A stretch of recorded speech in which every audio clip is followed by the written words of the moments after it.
al cuerpo uterino, hasta el hecho de que en la actualidad el cuello se lo evalúa de una manera diferenciada, ¿no es cierto? Pero el mismo tejido, sin duda, el mismo tejido. Las diferenciaciones las tiene, por supuesto, ¿sí? Pero nos referimos básicamente al cuerpo uterino, cuando hablamos de básicamente, ¿sí? Nosotros en el biometro podamos reconocer dos grandes entidades, una más común que la otra, o tal vez común también la otra, me refiero a la adenomiosis, pero muy subdiagnosticada, ¿no? O sea, que no se la diagnostica continuamente porque tal vez uno la considera como que como que lo considera algo así como cuando uno tiene un útero que ha estado embarazado muchas veces, un útero que ha tenido manipulación, y uno considera que ese aspecto que tendría que tener medio heterogéneo, medio fibroso, es habitual para la manipulación que tuvo el útero durante todo este tiempo.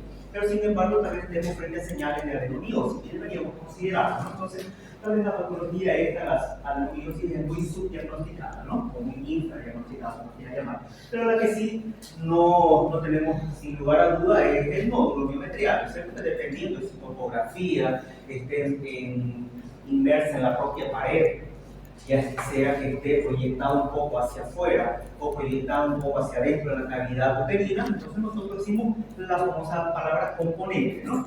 Un componente subseroso, un componente submucoso, que por si acaso MUSA y la FIGO, que MUSA es de un protocolo internacional.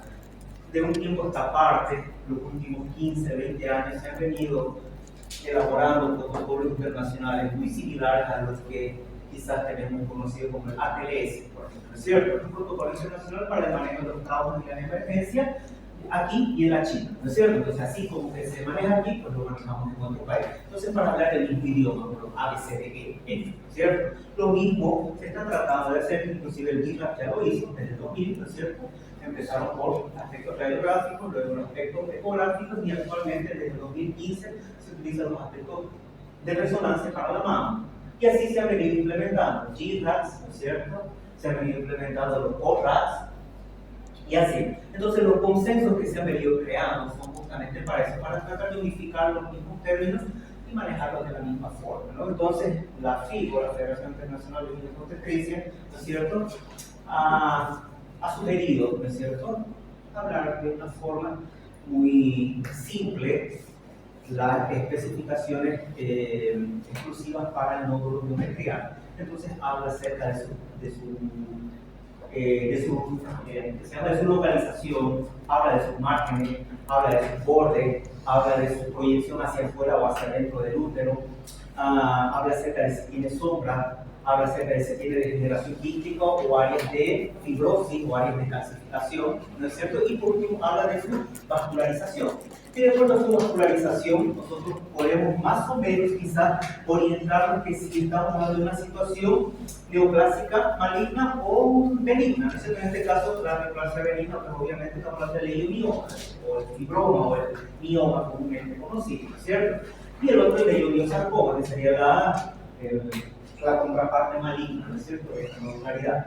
Entonces, y por otro lado también habla acerca de la localización, está asignándole una nomenclatura de números, que tal vez ustedes ya lo han debido ver, ¿no es cierto? Entonces, no habla ahora acerca de intramural, componente submucoso, subseroso, habla acerca de una nomenclatura numérica, ¿no es cierto?, una escala numérica, por ejemplo, el intramural puro es el 4, entonces cuando yo coloque en mi descripción ecográfica, ¿no es cierto?, presencia de imagen nodular ahí uno pone FIGO 4, ¿no es cierto? Entonces uno sabe de que estamos hablando de que está dentro del muro, ¿no? En pared anterior FIGO 4, ¿no es cierto?, significa que estamos hablando de un nódulo intramural, ¿no es cierto? Entonces ya no utilizamos esa frase intramural, pero bueno, ¿quién lo utiliza? Nadie, ¿no? Nadie lo utiliza, así que de todos modos vale la pena ir quizás colocando las dos cosas, ¿no es cierto?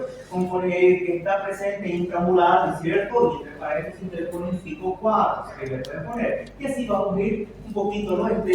Socializando, sensibilizándolo al colega, digamos, para que vaya conociendo esa nueva terminología. Lo mismo sucede con, vamos a hablar enseguida del ovario, lo mismo sucede con la clasificación del IOTA, ¿no es cierto? El IOTA es la clasificación del ovario, y nosotros no hablamos que si es un quiste hemográfico, que si es un endometrioma, sino damos el aspecto de la imagen y en ningún momento damos la titulación de esa imagen quística o sólida ovárica, ¿no? Sino simplemente decimos IOTA 1, IOTA 2 y así, ¿no es cierto? Nosotros no decimos exactamente que la patología sea. Entonces, nosotros utilizamos igual una clasificación en IOTA que es una imagen quística, una imagen solidoquística, una imagen unilocular, multilocular, ¿no? Una imagen sólida y una imagen no clasificada, ¿no es cierto? Entonces, esto lo utilizamos para el IOTA. Pero, nuevamente, terminamos diciendo una imagen mixta, ¿no es cierto? Así terminamos diciendo donde es solidoquística, ¿no es cierto? Entonces,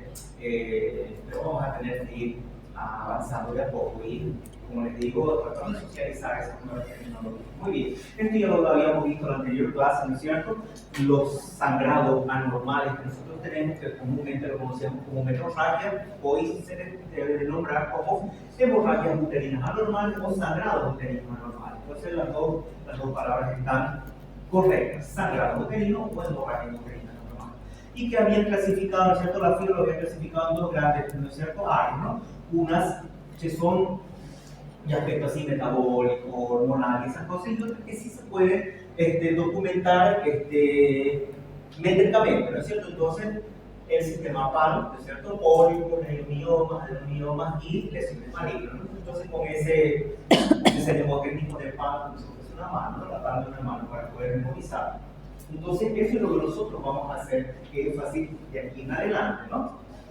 2011, ¿no? Muy bien, entonces ese criterio de MUSA, ¿no es cierto?, ya es utilizado, ¿no? Mundialmente, pero tenemos que ir a ver conociendo mejor, ¿no? 2004, ¿dónde está? 15, si mal no recuerdo, ahí está, ¿no? 2015 fue creado, ¿no? No hace mucho, sí, relativamente, no hace mucho, ¿no? Pero todavía no es conocido. Entonces, esto es lo que veníamos hablando, ¿no? Que antes decíamos el parir, inclusive este de aquí, ¿no es cierto? Decíamos intramural con un componente subseroso y así, ¿no es cierto? Entonces, nosotros tenemos hoy, ¿no? Esta categorización en función de una escala numérica, ¿no? Entonces, para considerar la topografía del nódulo, como les digo, vamos a tener que ir mejorando esa situación, ¿no? De conocer esa nomenclatura. Muy bien, entonces respecto a la descripción en sí de la patología, yo tengo que ver primero la lesión, si está bien definida. Y si está bien definida, entonces la localización en el útero, ubicación del endometrio, el tamaño de la lesión, la distancia mínima de la lesión, que habla acerca de la distancia mínima hacia el endometrio y la distancia hacia la serosa. Entonces, ¿dónde está más cercano? ¿Hacia la cavidad endometrial o hacia la serosa uterina? Eso es lo que nos pide como distancias mínimas que tenemos que dar. Y luego la ecogenicidad, ¿no? Formas, bordes de lesión. Si usted se da cuenta, estas características la hemos visto y la hemos realizado todo el tiempo, ¿no es cierto? Nosotros decimos una imagen nodular, bien delimitada, con bordes precisos, dictando cada siempre, solo que no lo sabíamos hacer de una manera ordenada, ¿no? Entonces, hoy lo que tenemos que hacer, doctor, solamente miomas, mejor dicho, en útero, no, esto vale aplicable para todos los nódulos que ustedes evaluaron. Solo para los nódulos tampoco, aplicable a todos los hallazgos ecográficos que ustedes se piden en cualquier estructura. Siempre inicia por la topografía, luego inicia por los límites, luego inicia por las características externas, luego da las características ecográficas propias de ese nódulo, luego da las medidas y luego da el aspecto Doppler. Entonces, en proyección tanto cuando habla de mama, ¿cierto? En proyección de horas tanto, ¿cierto? Ya está dando la topografía. En este caso, en topografía de pared anterior, ¿me entiendes? Siempre iniciará por la topografía, ¿sí? ¿Presencia de qué? Imagen nodular, imagen quística, imagen interna. Entonces, se tiene que dar qué es lo que encontró y luego empezar a dar las características, su ecogenicidad, su ecotextura, ¿no es cierto? Y luego dar las medidas tanto por tanto. ¿No es cierto? Que al estudio Doppler, ¿no es cierto? Presencia de vascularización periférica, vascularización central, vascularización periférica y central. Y si aún todavía usted tiene más referencias del Doppler, usted la va a dar. ¿Cuáles son esas? Que al estudio Doppler velocimétrico, índices de resistividad de tanto o índices de pulsatividad de tanto. ¿Por qué? Porque ahora lo que se maneja actualmente es que de acuerdo a las características de resistividad o de pulsatividad que tenga un flujo sanguíneo que entra hacia esa estructura no puede ayudarnos a pensar que si es una situación benigna o una situación maligna. Si tienes información, vela. A diferencia de decir Doppler positivo, Doppler negativo. ¿Es cierto? Porque ya hemos hablado en la anterior clase. Es tan sencillo de apretar el botón Doppler, mapea Doppler, Doppler positivo. No mapea Doppler negativo. Uy, qué gran ayuda que dio. ¿Es cierto? Bueno, una gran ayuda. Ok, mapeo Doppler positivo. ¿Es benigno o es maligno? Tiene características de benignidad o malignidad. Porque ya habíamos dicho, un cuerpo lúteo tiene Doppler positivo. Un leiomyosarcoma también tiene Doppler positivo. Entonces, ¿cómo es la ayuda que usted le va a dar a través del Doppler para que ese colega sepa si está de frente a una situación benigna o maligna? Ese es el detalle. Muchas lesiones van a dar Doppler positivo, muchas lesiones no van a dar Doppler. Entonces, ya habíamos hablado, inclusive una lesión maligna que está en las primeras fases de neovascularización, ¿no es cierto?, donde la invasión tumoral todavía es pequeñita, no va a tener neovascularización. Te digo otra, tus ajustes Doppler no están bien encaminados, ¿no? PF muy alto, filtro de pared muy alto, ganancia de color bajísima, no viste vasos sanguíneos. Baja el PF, baja el filtro de pared, aumenta ganancia de color, había descubierto vasos sanguíneos. No, doctor, usé solamente Doppler color y no Doppler potencia. Entonces cambiar de color a potencia. ¿Por qué? Porque el color hace trabajar más a tu máquina. Y si tu máquina es Michi, ¿no es cierto? Tiene que trabajar doble tu máquina para leer un Doppler color. Tiene que leer los flujos que van hacia cerca del transductor y los flujos que se alejan del transductor. Le estás dando un doble trabajo. No, doctor, y otra cosa, un tumorcito así de chiquitito, entonces debe tener vasitos tan pequeños que aún todavía no van a ser captados por el Doppler color, porque le estás dando doble trabajo de procesamiento a tu máquina. Entonces, dale solamente un trabajo a tu máquina. Decirle solamente quiero saber si hay energía cinética en ese vasito sanguíneo. No me interesa si va o viene. Ok, utiliza Doppler de potencia. Entonces, va a ser más sensible para un estudio de una estructura pequeñita y con una intensidad baja. Entonces, utiliza Doppler de potencia. ¿Cierto? Entonces, todas esas cosas vas a tener que saber para poder decir, ahora sí, Doppler positivo, pero con características D, ¿no es cierto? Entonces, ¿sí? Todas esas cositas vamos a tener que aprenderlas muy bien. Entonces, tenemos que ver si las características de esa nodularidad es uniforme o es no uniforme. Entonces, si es uniforme todo bien, no pasa nada. Y si es no uniforme todo bien. Ahora, secundariamente a eso, tengo que ver si es una lesión hipoecogénica, si es una lesión isoecogénica o si es una lesión hiperecogénica. ¿No es cierto? La ecogenicidad de una lesión puede ser, ahora no uniforme, con ecogenicidad mixta, con algunas zonas o puntos ecogénicos, que así se llama, y con áreas quísticas o con áreas de degeneración quística que también puede usar un TCT. Entonces, esto te ayuda a pensar de que, por ejemplo, esta es una lesión hipoecogénica. Te ayuda a pensar que el nódulo biométrico que estás encontrando es guamita de desciencia formada. No, doctor, está heterogenándose ese nódulo y es viejo, porque tiene áreas de necrosis intratumoral. Doctor, ¿acaso no son las malignas que tienen necrosis? No, también las benignas tienen. Tiene un tiempo de vida las células intratumorales. Doctor, ¿tumor acaso no es solamente maligno? No, tumor es tumor, usted sabe. Es como decir nódulo. No significa que sea requisito maligno, no, es cierto, una bola de nódulo. Entonces, no solamente las necrosis intratumorales se van a dar en una lesión maligna. Entonces, esos cambios de heterogeneidad que va a tener el nódulo ya te lleva a pensar de que es una lesión ya ambigua, ¿no es cierto? No, es una imagen hipoecogénica bien delimitadita, bonita, para ver, entonces es una lesión nueva.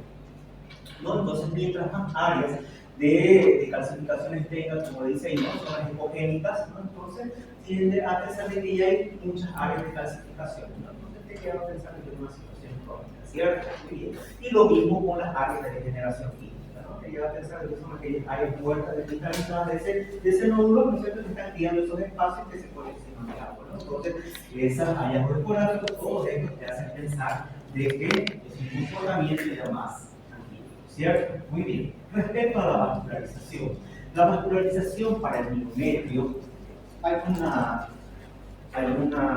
forma, vamos a decir así, de pensar y quizás te ayude quienes han hecho conmigo el diplomado, quizás ya la conocen, ¿no es cierto? Entonces hablamos que si yo tengo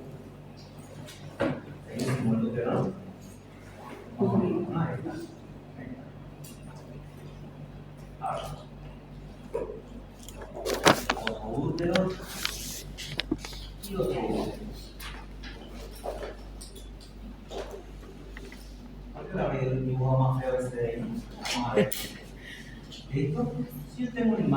aquí una imagen aquí. Tengo una imagen parecida aquí.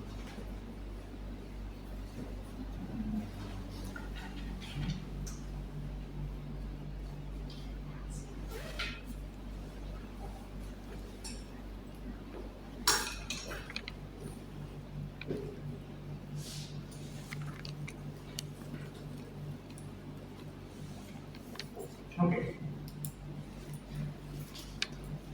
Si yo tengo una vascularización con un comportamiento periférico a la lesión, yo le llamo vascularización perilesional. Si yo tengo una vascularización con un comportamiento pericular y ramificado dentro de una imagen nodular, yo le llamo vascularización intralesional. Si yo tengo una vascularización que cuando viene siendo el Doppler, ahorita estoy enseñando el Doppler, ¿no? Aquí, ¿cierto? Y los vasos sanguíneos no crían un patrón específico de diseminación, me refiero. No parece que circunda la lesión, ni parece tampoco que penetra la lesión, sino usted prendió el Doppler y tiene vasos sanguíneos por aquí, por acá, así, en todo el miomedio. Pero al aspecto bidimensional, como usted estaba evaluando en un modo B, ¿no es cierto?, de blanco y negro, bright, en realidad así se llama, usted veía que parecía que se delimitaba una imagen nodular. Pero a la hora de utilizar el Doppler, usted ve que ese flujo sanguíneo no se maneja con un comportamiento específico para la lesión. Entonces, ese comportamiento vascular se le llama translesional. Entonces, esas características vasculares de las lesiones, no, como le digo, eso no lo lleva a pensar que sí o sí vaya a ser eso, pero lo ayuda bastante, ¿no? Entonces, esto por lo general le hace pensar que es un mioma. Este tipo de vascularización lo hace pensar que es una patología maligna, no necesariamente una específica, pero es una lesión maligna, y esta de aquí ayuda a pensar que es una adenomioma. Entonces, cuando usted sepa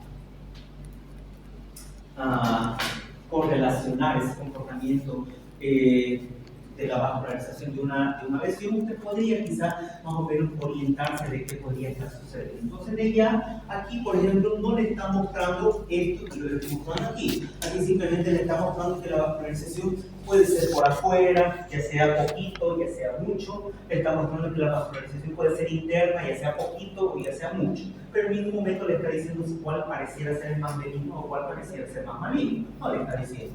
En esta otra forma de pensar, entonces, adiciónenla a esto que está diciendo Musa, ¿no es cierto? Entonces más o menos ya van a tener qué características podría pensar uno. Ahora que más o menos ya tenemos esta idea de aquí, entonces podríamos decir, entonces esto parecería ser una situación benigna y esto parecería ser una situación maligna. ¿Se entendió? Entonces ya tienen dos conocimientos que ustedes los van a ensamblar, ¿no es cierto? Muy bien. Entonces eso en cuanto a la vascularización. Habla de score, ¿no es cierto? Dice score. Ese score es la misma forma que va a ser utilizado tanto para ovarios y tanto para endometrio. Entonces,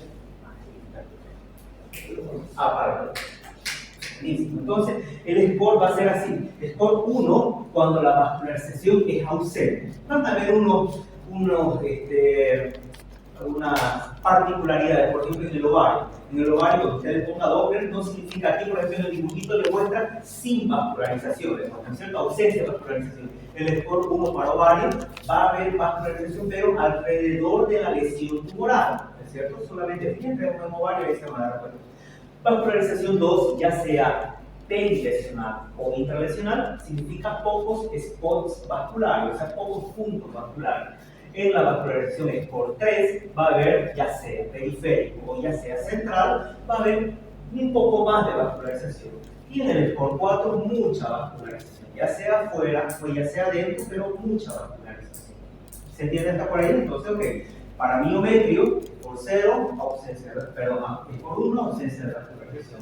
Score 2, poca, score 3, media, y score 4, mucha vascularización. ¿Dónde? Ya sea afuera o ya sea adentro, pero mucha vascularización.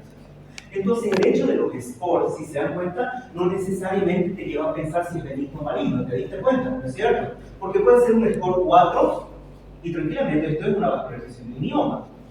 ¿No es cierto? Puede ser un score 4 y esto tranquilamente te lleva a pensar que es un score 4 para una lesión maligna. ¿Se entendió? ¿Es cierto? Entonces, una cosa es la cantidad de vasos sanguíneos que está dándose la tumoración y otra cosa es el aspecto del comportamiento de la ramificación vascular que tiene la nodularidad.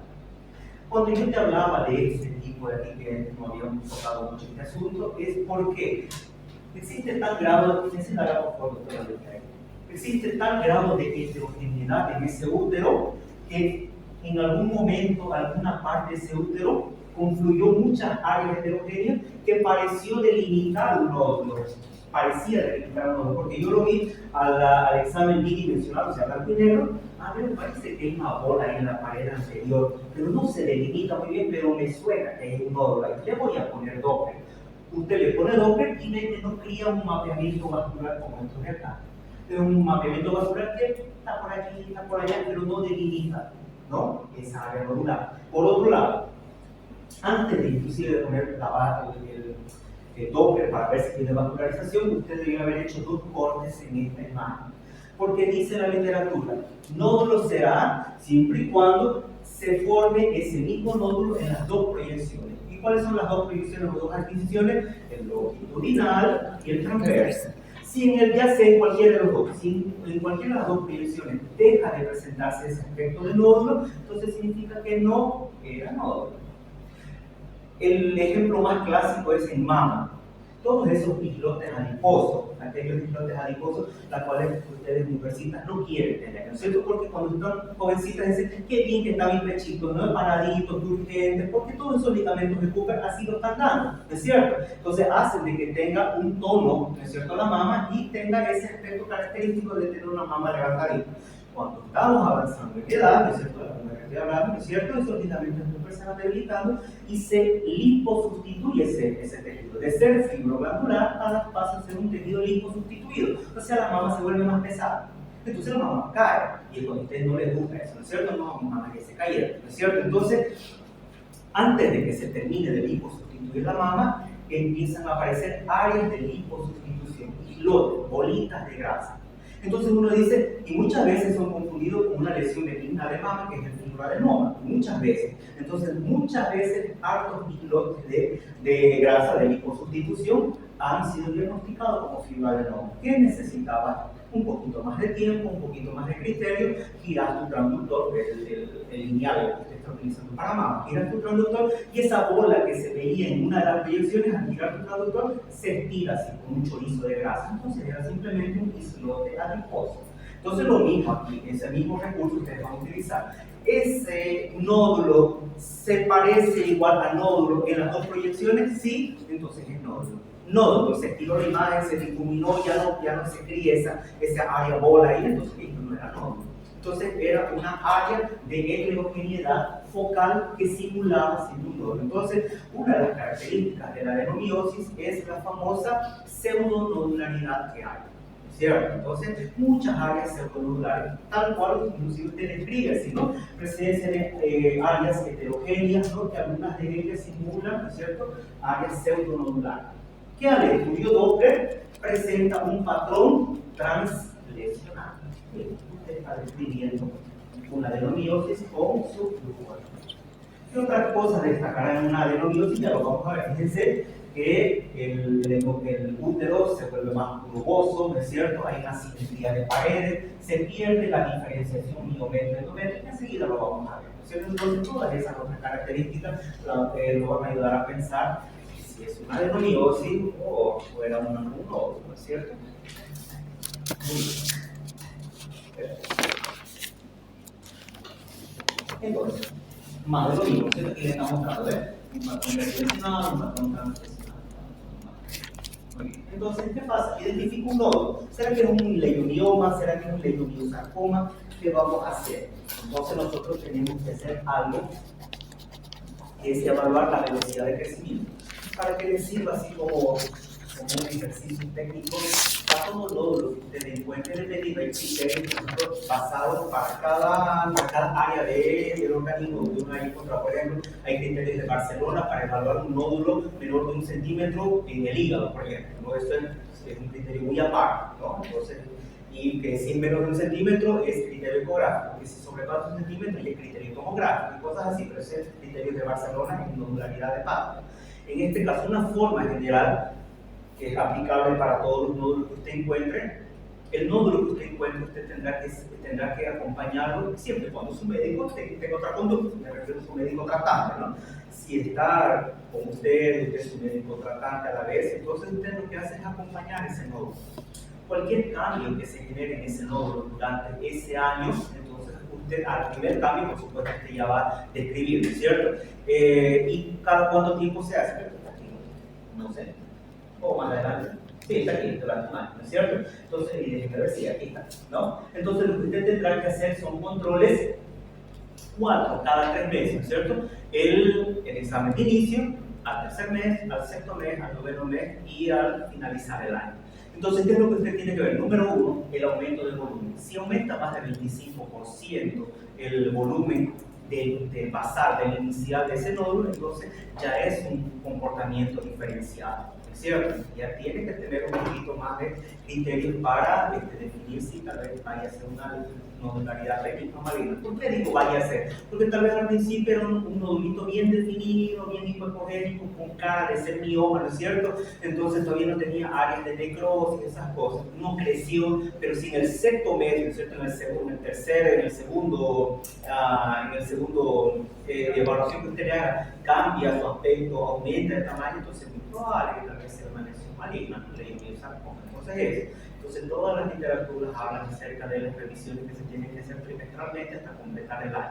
Y cambios en su ecogenicidad, en su ecoestructura y en sus dimensiones harán de que usted le ponga un poco más de interés a esa modularidad, ¿sí?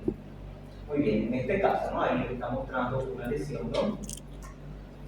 Una lesión con vascularización. ¿Ustedes creen que esta vascularización está adecuada o no? ¿Está bonita? ¿Cómo será? ¿O no está tan bonita de realidad? No pareciera tan bonita, ¿no es cierto? Entonces pareciera una distribución más anárquica del flujo sanguíneo, ¿no es cierto? Entonces una lesión que podría hacerlo sospechar que es una lesión maligna, ¿no es cierto? Muy bien, hablando de la adenomiosis.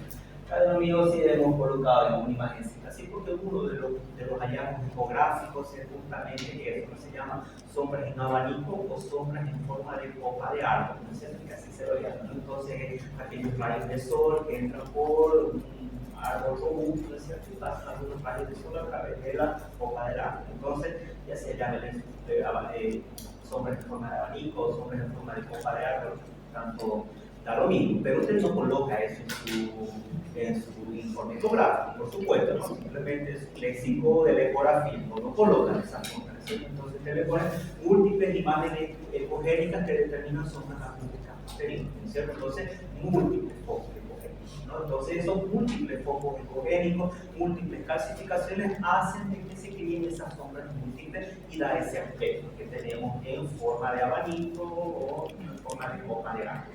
Resulta que la adenomiosis, ¿no es cierto? Todas esas pequeñas glandulitas que tenemos dentro, ¿no es cierto? Del miometrio, ¿no es cierto? Van adquiriendo esa heterogeneidad y van calcificándose y van generando esas sombras, ¿no es cierto? Entonces nosotros tenemos ese efecto, ¿no es cierto? Esas famosas sombras abanicos, ¿no? O aquí vamos a ver, primero vamos a ver este de acá. Entonces nosotros tenemos diversas hallazgos ecográficos que van a hacernos pensar en que haya una adenomiosis.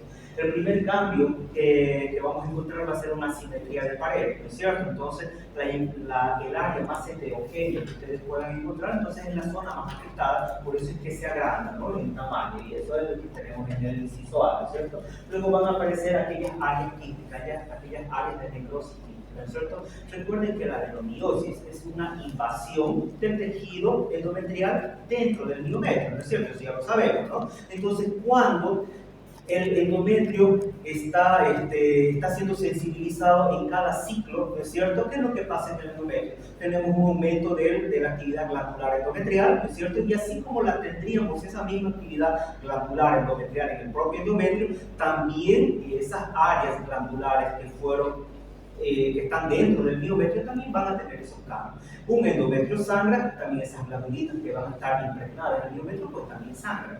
¿No es cierto? Solo que ese sangrado endometrial nosotros lo eliminamos. En este caso no se elimina, se van creándose unas calcificaciones internas en la pared del endometrio. Entonces por eso es que nosotros vemos esas áreas de calcificación. Y esas áreas quísticas son áreas muertas, ¿no es cierto? Áreas de tejido desvitalizado endometrial, y se van creando esas áreas de necrosis quística en la pared endometrial. ¿No es cierto? Y van teniendo esas calcificaciones, ya sea en la pared endometrial, ya sea en el borde endometrial, entonces le llaman focos ecogénicos, le llaman yemas ecogénicas, ¿no es cierto? De esas áreas de calcificación. Y a tal punto de que tenemos múltiples focos ecogénicos que van creando sombras, cada una de ellas, y tenemos ese característico patrón en sombra de abanico, ¿cierto?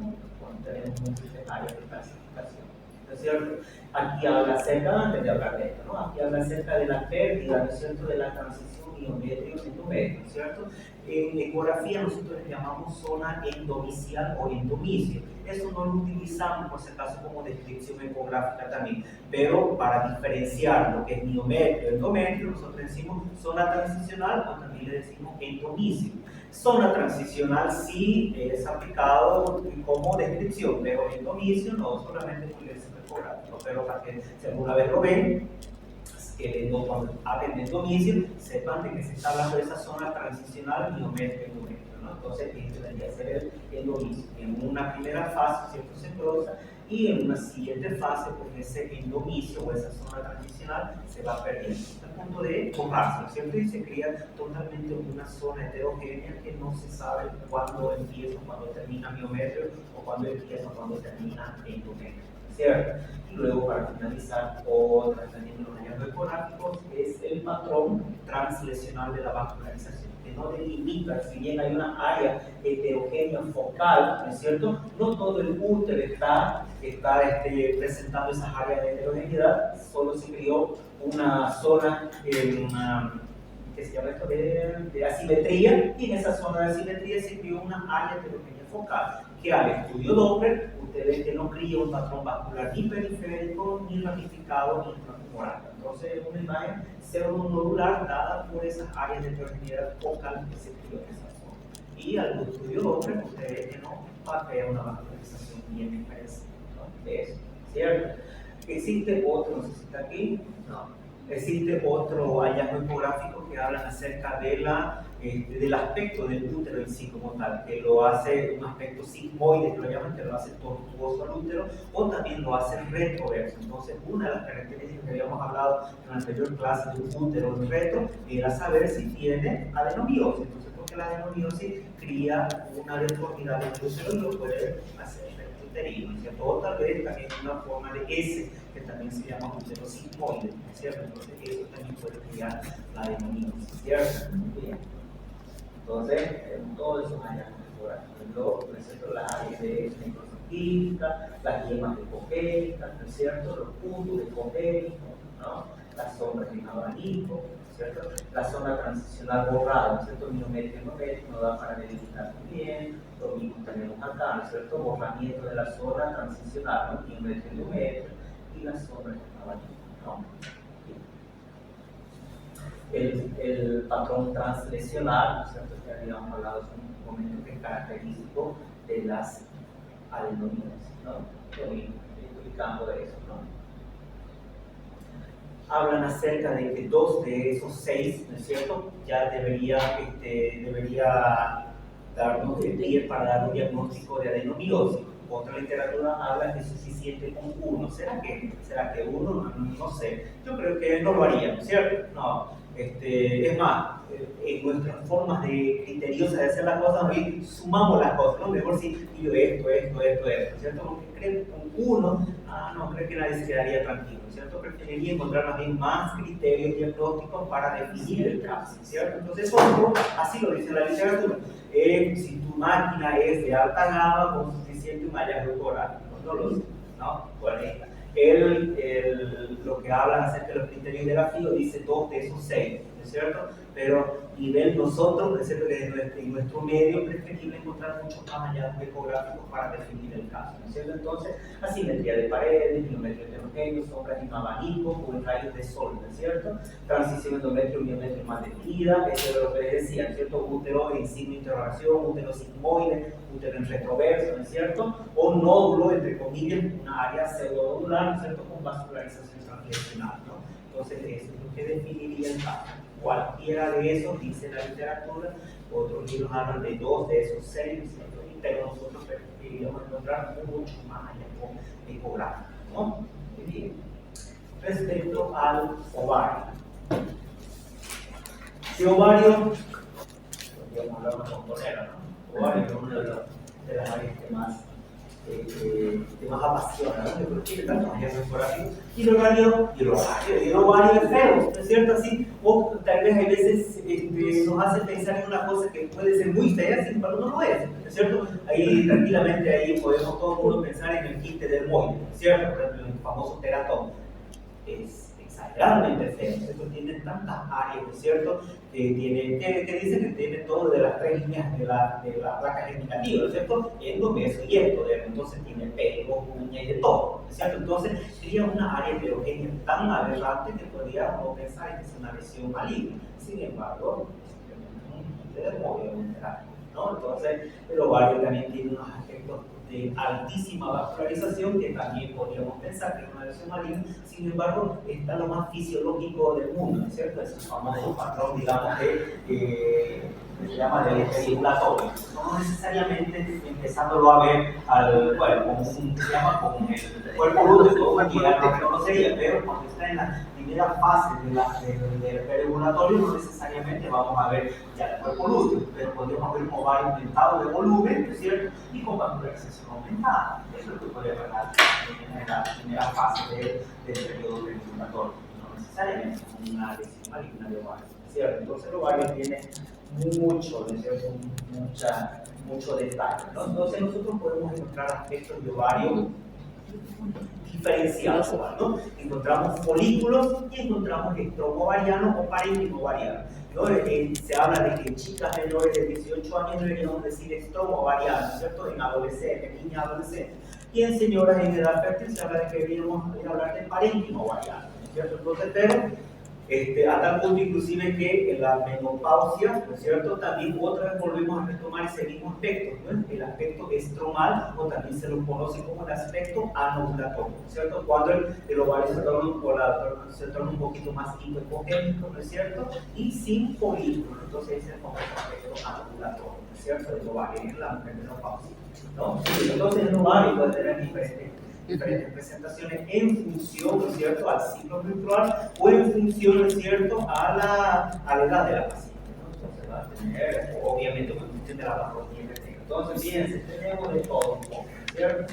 Y de diferentes presentaciones. Vamos a empezar a hablar entonces de una patología sindrómica, ¿no es cierto?, sindrómica, que es el síndrome de ovario poliquístico. El síndrome de ovario poliquístico del 81, ¿no? Cuando hay algunos que ni siquiera habían nacido, otros quizás ya tenían un añito, no lo sé, pero 2 añitos, ¿no es cierto? Pero ya hace mucho tiempo empezó a dar, esta es la primera publicación del ovario poliquístico. Para esa época, ¿qué teníamos? Una máquina estática, no hacían estudios dinámicos, ¿no es cierto? Y los criterios para, ahí está bonito, ¿no? El ovario poliquístico. Impecable, así como esta imagen de aquí, ¿no? Igualito, ¿cierto? Ahí está, impecable, ahí está, bonito. Mentira, pero nada que ver, ¿no? No sé cómo podían entenderlo, ¿no? Nada que ver de dónde está el ovario poliquístico, No se entendía, ¿no? Entonces teníamos algunos criterios, ¿no es cierto? Fíjense, de 2 a 6 milímetros, ¿no es cierto? Los pintecitos, ¿no es cierto? Ahora hablamos de que puede ser hasta 9 milímetros, ¿no es cierto? Entonces, en fin, eso es lo que se hablaba por allá, por aquella época. Luego, ¿no es cierto?, empezó a utilizarse el estudio transvaginal, ¿no es cierto? Y a partir del estudio transvaginal, en el 90, empezaron a aparecer criterios que hasta hoy se vienen utilizando, ¿no es cierto? Algunos han cambiado, ¿no es cierto? Algunos se han preservado y algunos han aumentado algunas otras cosas más, ¿no es cierto? Además de lo que ya vimos. Entonces, también transvaginal, ¿no?, asociado con la esterilidad, traductor de frecuencia, ¿no es cierto? Ventajas en el paciente, ¿no? El paciente, como decía, todo eso, todo paciente, dicen los pacientes, cambiar, ¿no? Entonces, todas esas ventajas ayudan en ese tipo de pacientes. Entonces, nosotros tenemos que definir qué es ovario poliquístico y qué es síndrome de ovario poliquístico. Entonces, una cosa es el aspecto del ovario y otra cosa es la patología sindrómica como tal.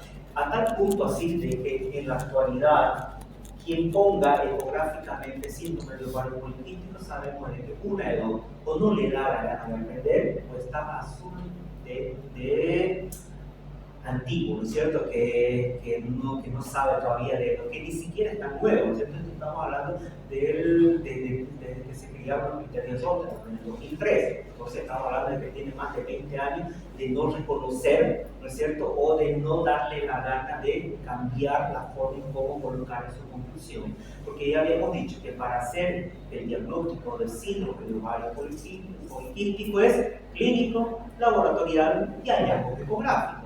Esa es la forma de diagnosticar síndrome de ovario poliquístico. Y entonces, número uno, si yo no soy su médico tratante, mismo así siendo su médico tratante, yo solamente estoy haciendo la ecografía, ¿no es cierto? Por más que esa señorita o señora tenga la carita en fase de luna llena, tenga su acantosis, tenga todo el aspecto de tener esa resistencia a la insulina, ¿no es cierto? Esté su patillita con pelo, esté medio que su barbillita con bigote, si usted les hace sacar su polerita, tiene que pelitos por aquí, pelitos por allá, porque usted ya se quiere las escalas de Ferriman para ver en dónde tiene pelitos, por más que usted esté viendo, o sea, no de su canillita, por más que usted esté viendo. Entonces traiga su laboratorio y usted ve los niveles de epiandro, 17 epiandrostenodial y todas esas barreras, por más que esté totalmente alterado, usted no puede tener síndrome de ovario poliquístico. Usted solamente pondrá ovarios de aspecto poliquístico. ¿Quién coloca el síndrome de ovario poliquístico? El médico tratante. Porque el médico tratante es el que está viendo toda la gama de laboratorios y de hallazgos que ha podido estudiar en esa paciente. ¿Sí? Entonces usted no coloca ovarios, síndrome de ovario poliquístico, usted solamente coloca ovarios de aspecto poliquístico. Ahora, respecto al aspecto de un ovario poliquístico. Entonces nosotros tenemos criterios que se han manejado desde el 2003 con el consenso de Rotterdam, en el 2014 que se creó la Sociedad del Síndrome de Ovario Poliquístico y han ido acrecentándose cada vez más instituciones, ¿no es cierto?, a la Sociedad Europea, la Sociedad de Insutismo, en fin, ¿no es cierto?, han ido acrecentándose tantas otras entidades que evalúan este cuadro sindrómico, pero lo que nosotros manejamos básicamente son los consensos de Rotterdam, y el actualizado, ¿no es cierto? Entonces, de uno de los más actualizados es el del 2018, una de las actualizaciones que se hizo del criterio de Rotterdam. Entonces, en el criterio de Rotterdam, en el 2003, se reconocía como que óligo o anovulación crónica, signos clínicos y o bioquímicos de hiperandrogenismo, ovario poliquístico, eso es una evaluación ecográfica, esto no, ¿es cierto? O unas observaciones que se tenía que hacer es excluir síndrome adrenal congénito, tumores secretores de andrógeno y síndrome de Cushing. Eso se debe decir. Eso en el ámbito global del síndrome de ovario poliquístico.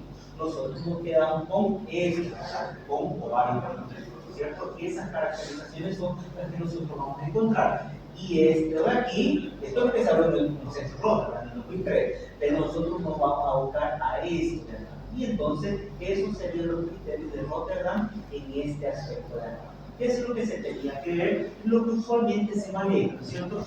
Dos ovarios, a ver, déjame ver, espera, no se me queda como por déjame ver volumen, la diferencia de levantamiento y salvador de volumen ovárico, sin la presencia, no, mentira, un solo ovario, ¿eh? En el 2003 todavía era un solo ovario. es cierto? Entonces, pero los aspectos ya los tenemos, ya reconocidos hasta en la actualidad se manejan, ¿no es cierto? 12 o más folículos que no sobrepasen los 9 milímetros, ¿no es cierto? Que el volumen ovárico sea mayor a 100 centímetros cúbicos, no sé si aquí está déjenme ver si ¿qué se llama?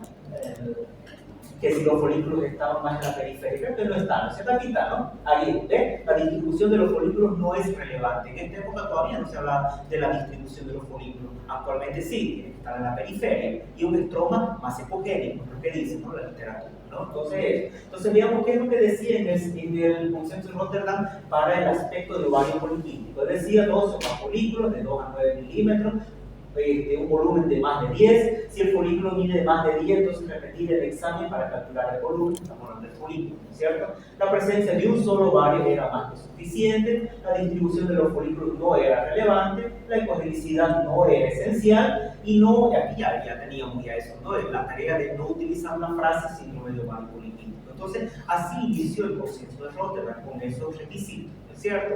Que en algunos de ellos ya están cambiados, entonces ya no se manejan, ¿no? Entonces, ¿qué era lo que se tenían que ver como especificaciones técnicas? ¿No es cierto?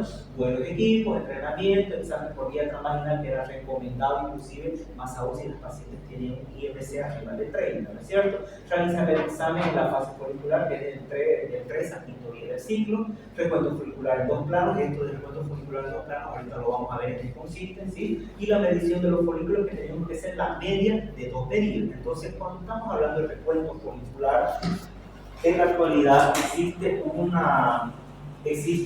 un precepto, ¿no es cierto?, que se llama recuento folicular. Por lo general, lo he visto en dos marcas, lo he visto en la GEO, en la General Electric, en el famoso Bolson, y lo he visto en el Samsung, ¿no es cierto? En HS70, algo así, pero no son máquinas de gama alta, ¿no es cierto? Y que si usted se compra que se llama el preset para hacer el recuento folicular, le viene así. Entonces nosotros tenemos la pantalla de la máquina, ¿no es cierto? Y nosotros hacemos igual. Y la misma máquina, cuando interpreta ese preset, cuadricula el acá. Y aquí también cuadricula acá. Y el ovario va a ser visto en sus dos proyecciones, ¿no es cierto? Proyección longitudinal, no sé si su proyección longitudinal, porque recuerden que el ovario no tiene una posición fija, ¿no es cierto? El ovario no está fijo como un riñón, no está fijo como un útero, el ovario puede estar así, para cualquier lado. Entonces, la proyección o la imagen que usted agarre cuando el transductor está en longitudinal no necesariamente es el eje longitudinal del ovario. Voy a hacer mi giro antihorario 90 grados y voy a tener la otra imagen del ovario, tal vez así, entonces no lo sé. Y yo lo que tengo que hacer es medir el ovario, enseguida vamos a hablar acerca de la medición. Entonces, los folículos que estén presentes en el cuadriculado son los que tienen que ser contados, ¿no es cierto? Entonces a eso se refiere como recuento folicular. Ahora, eso es un preset. Existe el otro preset también que es el BOCA, ¿no es cierto? El que hace el recuento folicular 3D, que de acuerdo, ¿no es cierto?, al tamaño de los folículos, la misma máquina se encarga de hacer una selectividad, ¿cierto?, de cuántos folículos son los que miden 3 milímetros, cuántos folículos son los que miden 4 y así, ¿no? Entonces la máquina misma se lo hace. Pero como nosotros todavía no vamos a utilizar eso, ¿no es cierto? Nosotros hacemos hacia los criollos nomás. Entonces lo que podemos hacer, enseguida creo que también está esa imagen por ahí más allá así. Entonces nosotros tenemos el caliper suelto, ¿no es cierto? Si quisiéramos ser tan detallistas y hacer ese famoso recuento folicular en 2 planos, entonces hacemos en 2 planos, perfecto, como lo hemos dibujado ahí, y utilizamos caliper, ¿no? Y hacemos nuestro cuadriculado si queremos hacer eso, ¿no? Entonces, ¿quién lo hace?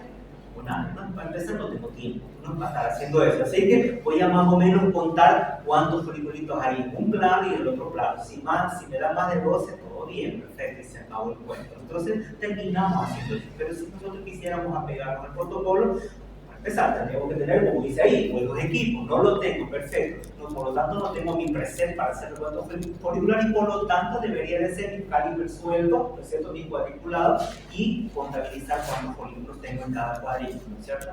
tampoco lo vamos a hacer así muy difícil, no lo vamos a hacer así que terminamos sumando hacia a la gente, ¿no? Como uno dice, a la gente criada, y más o menos contabilizar. Y otra tarea que sería medir el más grande. No tiene sentido medir toditos, ¿no es cierto? Medimos el más grande.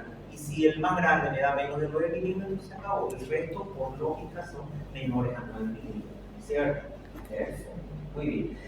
En el mismo consenso de Rotterdam se habló del fenotipo A, fenotipo B, fenotipo C, fenotipo D, ¿no? Entonces, donde hablaba acerca del fenotipo A, oligómenos regionales, en fin, esto es clínico, nosotros no lo vamos a conocer, nosotros necesitamos conocer esto de acá, ¿cierto? Bien, no lo vamos a conocer.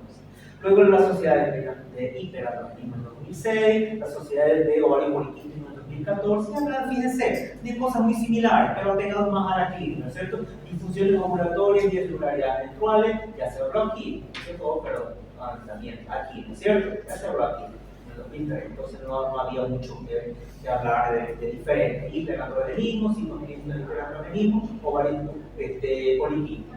En la sociedad de ovario poliquístico se deben utilizar equipos de alta tecnología, transductores mayor 8 MHz y pacientes entre 18 y 35. Aquí sí tal vez hubo una pequeña diferenciación que hoy la estamos utilizando. Entonces, para chicas menores de 18 años, nosotros estamos utilizando, por ejemplo, esto que se habló, que ustedes vayan a la sociedad de ovario poliquístico y lean lo que se dijo en 2014, habla acerca de que si ustedes encuentran chicas menores a 18 años que tengan el aspecto de ovario poliquístico, no lo coloquen. Eso es lo que dice la literatura, lo que dicen ellos. Usted coloque ovario de aspecto multifolicular. No le pongan poliquístico. ¿Por qué razón? Porque si ustedes se ponen en la tarea de hacer una evaluación, ustedes ya deben hacer, porque ya tienen cada vez que ya hacen estudios de transvaginal, así que sea como sea, pero sé que lo están haciendo, ¿no? Entonces, se han debido de topar de que prácticamente todas las chicas, entonces ustedes diagnostican ovario poliquístico. ¿Qué es lo que estaban ustedes antes de llegar a tratar? No está el ginecólogo por aquí. ¿Ginecólogo de la de allá, no, doctor? No. ¿O eres ginecólogo? ¿No hay ningún ginecólogo aquí? Debe haber. ¿No hay, doctor? ¿No? ¿Tampoco? Bueno, entonces, el ginecólogo te recibiera, bueno, se lo digo, un ginecólogo técnico. Yo le digo, sí, les encanta diagnosticar ovario poliquístico, porque les encanta así. Yo le pregunto, doctor, ¿y por qué eso de, digamos, de tratar a una chica con ovario poliquístico? Una chica, me refiero a chica menor de 18 años, es por su irregularidad menstrual, me dicen, ¿no es cierto? Entonces, ¿y qué espera entonces después de tratarla? ¿Ella se está preparando para embarazarse? No. ¿O quería embarazar? Yo le digo, doctor, vengo con la mamá, que es la más chichosa. Entonces, es que mi hija le viene y no le viene, eso que a veces le da con cólico. De 20 chicas, 18 le vienen con cólicos, ¿entendés? No te digo que no la lleves a tu hija llevada, por supuesto, ¿no? Acompañada a su evaluación ginecológica de la chica, por supuesto. Pero no seas muy incisivo en el tema, digamos, que vienen con cólicos en menstruación. Sí, hay algunas que sí tienen así de que te va a venir con mucho más dolor que en otras chicas, ¿no es cierto? Entonces, no es el punto ese de que tengo que regularizarle la regla. ¿Por qué quieres regularizarle la regla? ¿Para qué? Para que no se acumule de sangre dentro de la matriz. ¿Qué sería eso? Hematometa, ¿no es cierto? El hematometa no se va a realizar por eso. Entonces tiene la idea de que 6 meses no me vino la regla, ¿no es cierto? Debe estar así, mi matriz llenita de sangre. No, no va a ser así, ¿no es cierto? ¿Qué tendría que pasar para que suceda eso? Y perforado, eso es lo que tendría que pasar para que suceda eso.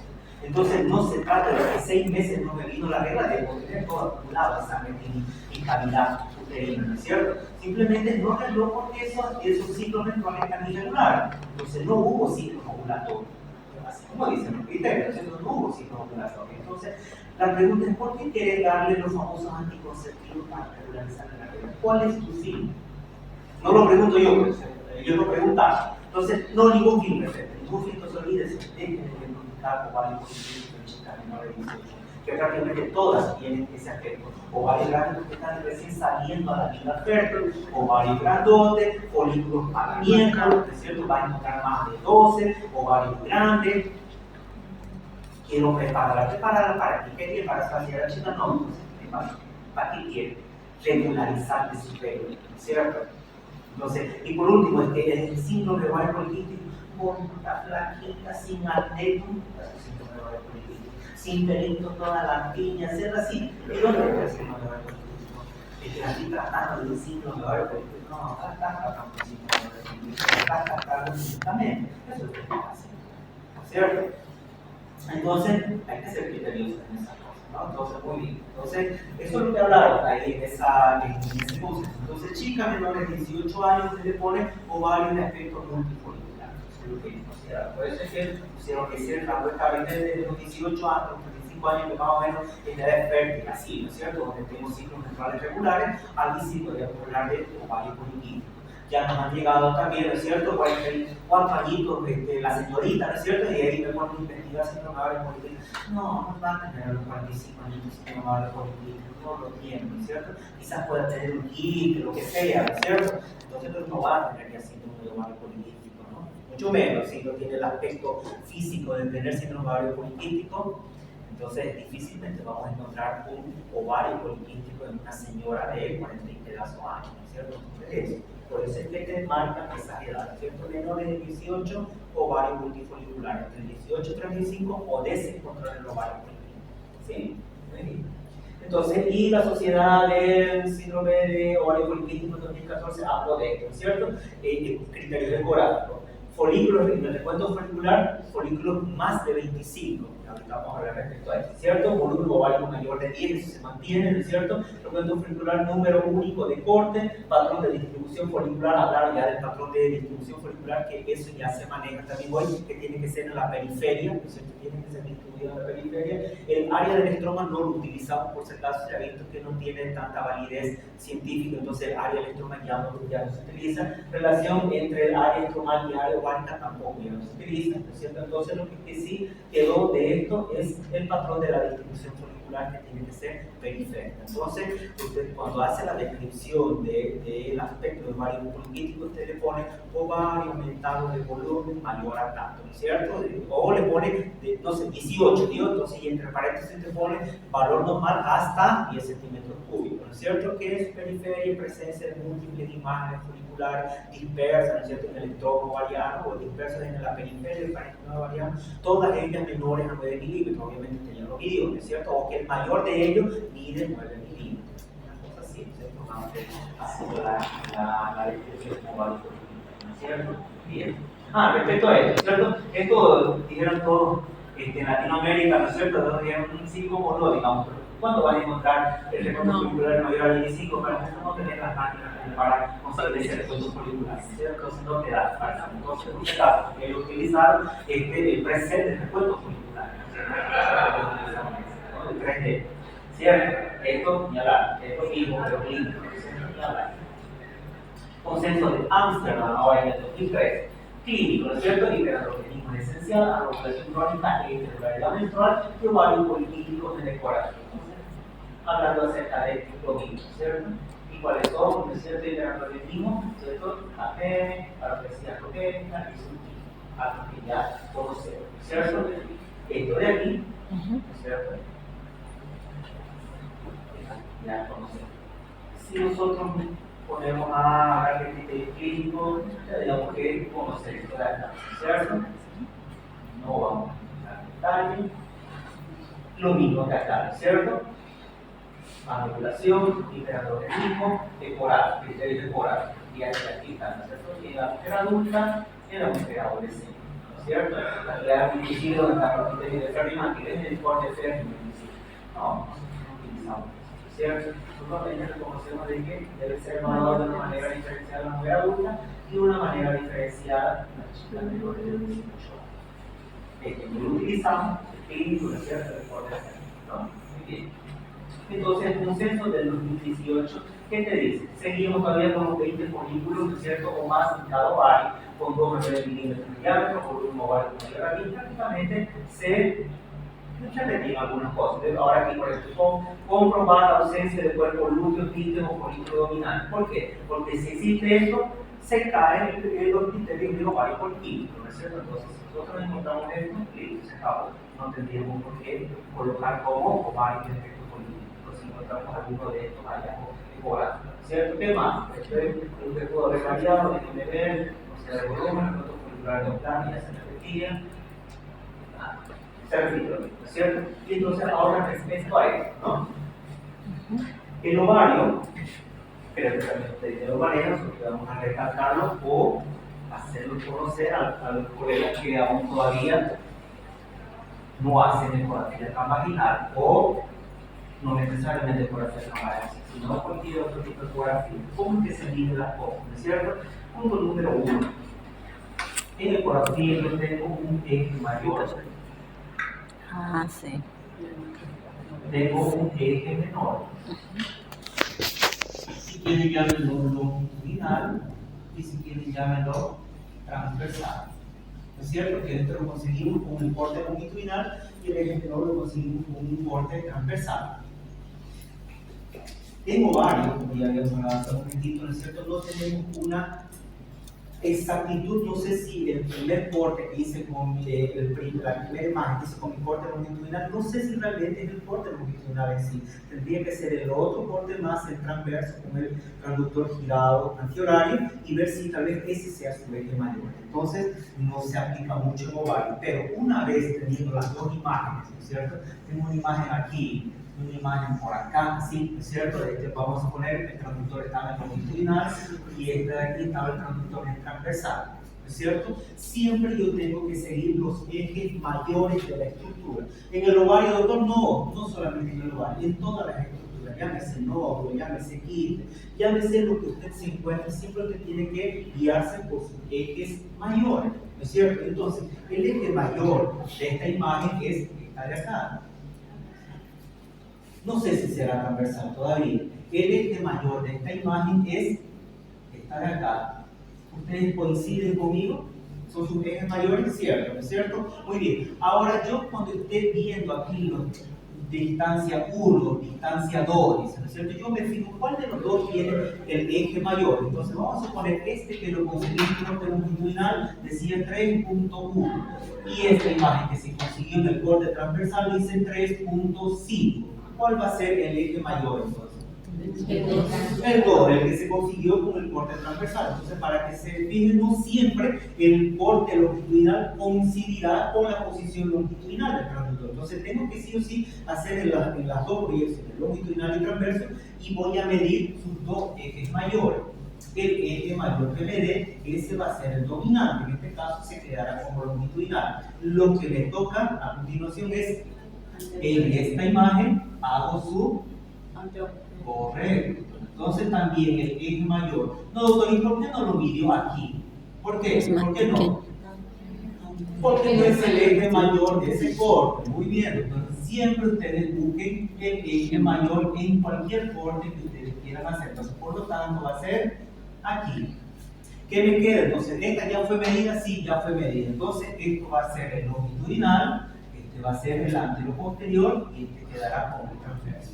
¿Se entendió? Muy bien. Eso aplica para todas las estructuras que usted vaya a medir, ¿cierto? Entonces, una vez usted utilice esa técnica, el paso siguiente va a ser entonces medir el folículo de mayor tamaño. No tiene sentido medir todos los folículos, ¿no es cierto? No tiene sentido medir todos los folículos. Entonces, usted agarra y mide el más representativo, el más grandecito. Podríamos haber medido también este de acá, también, ¿no es cierto?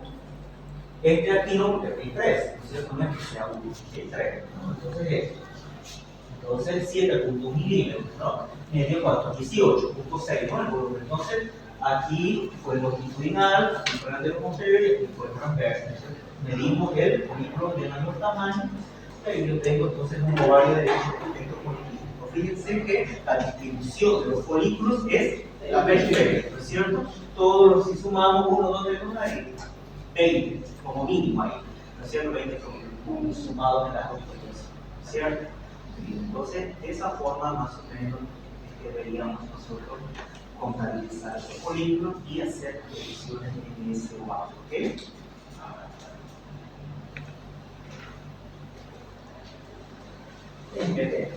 Lo mismo que dice aquí, ¿cierto? De 8 años, 18, ¿no? Ecografía no debe utilizar para diagnóstico en las niñas con menos de 8 años de edad, ¿cierto? Debido a la alta incidencia de varios folliculares, 18, ¿cierto? Pacientes con irregularidad menstrual y la morfología ovariana es innecesaria para el diagnóstico. Sin embargo, la ecografía puede identificar el fenotipo. No lo sé, esta sí más aplicable, ¿no es cierto? Entonces, esta recomendación es la que ya habíamos hablado hace un momento. Siempre me voy a 18, ¿no? O sea, ¿sí? 18. Muy bien. ¿Qué otra cosa más? Déjenme ver. Esto habla de la técnica del recuento folicular, lo que habíamos estado comentando hace un momento, ¿no es cierto? Entonces existe un precepto, ¿verdad?, que va a poder ayudarnos a contabilizar, ¿no? No tengo ese precepto, entonces hago los trazados, ¿no es cierto?, comunicálicos, y puedo contabilizar los polígonos que hay en cada cuadrícula, ¿no?, en cada cuadrante. No, pero tampoco voy a hacer eso, entonces que no lo vamos a hacer. Terminamos así haciendo a mano alzada, como dicen, ¿no?, contabilizando cuántos polígonos puedo tener, ¿no?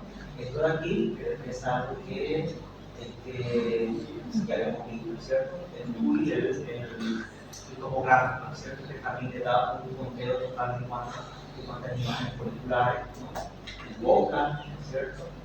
El SOMO ABC, que te va a dar, ¿no es cierto?, la cantidad de folículos, ¿no?, de los tamaños que tiene cada uno de los folículos, y te lo va a colocar a un lado de la pantalla, ¿no es cierto? No me interesa. Esto de aquí es algo que ya hemos conversado hace un momento, ¿no es cierto?, porque es mayor, ¿no? Entonces, el longitudinal, ¿no es cierto?, es mayor, ¿no es cierto?, medimos este otro de aquí, vemos cuál de los dos es el más grande, y ese se va a quedar como longitudinal. Entonces hacemos la otra medida, que sería el anteojos, y que va a quedar como transversal. También ya lo mismo. ¿Qué parece que ya había hecho esa línea, no? Tiene que ser medio así, ¿no? ¿O no? ¿Sí, no ves? Sí, no había hecho esta, ¿no? Tiene que ser así, haciendo una curva perfecta como el eje longitudinal. Ya lo vamos por ahí. Parece que esta línea tendría que venir desde aquí hasta acá, ¿no? ¿Sí, lo ves? No, vale. Y si lo vamos a corregir, y esta tendría que ser medio. La otra, esa de esta. Antes lo pusieron un poco más allá. Entonces, y la constante, ¿no es cierto? La constante, en el caso de que no tenga mi máquina volumen, entonces utilizamos la constante, ¿no es cierto? Distancia 1 por distancia 2 por distancia 3, y la constante 0,51. Vamos a tener decimal, pero comúnmente utilizamos el 0,51. ¿Cierto? Muy bien. Vamos a quedar aquí. Voy a dar el proceso, porque es la